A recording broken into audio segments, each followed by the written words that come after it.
Traveling from Tokyo to Kyoto on the Shinkansen, the bullet train, was an absolute highlight of our 141st day of traveling around the world. I think since I did third form Japanese with Foley Sensei, I've wanted to go on a bullet train so badly in Japan, and Daryl loves trains because he's a big old infrastructure nerd.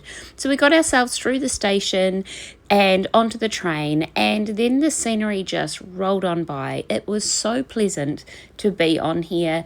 There was plenty of leg room. I got some work done, and with a mere 2.5 hours later, we had pulled into Kyoto station. Then we lugged our bags. A few blocks. It felt like a big lug, not going to lie.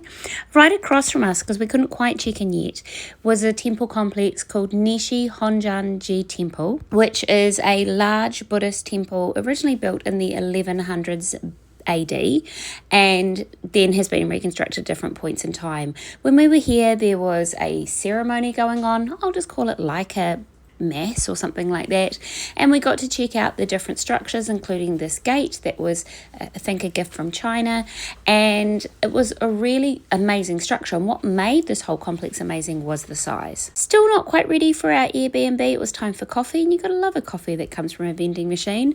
And we just strolled around the streets of the neighborhood that we're staying in, and then finally we got into our super cute little apartment. We headed out for an evening walking tour through the darker side of Kyoto's history with the tour guide called Ada. She was great, and we checked out the old accommodation, temples where geishas lived. I saw a geisha, or about geisha in training, but I didn't get a chance to film her.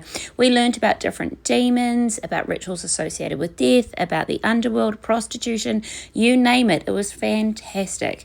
But it was then definitely time for eats and drinks. And so we came over to this little izakaya to have some beef. And unfortunately, my phone was on about 5% battery by this stage. So there's a few shots of us kind of cooking our own dinner and enjoying the cuts of meat and the various cabbage side dishes. And then boom, battery's done, and just enough to get us home back to our accommodation. Tomorrow is a big Kyoto sightseeing day where we will be trying to squeeze all the main attractions that we want to see into the one full day that we have here.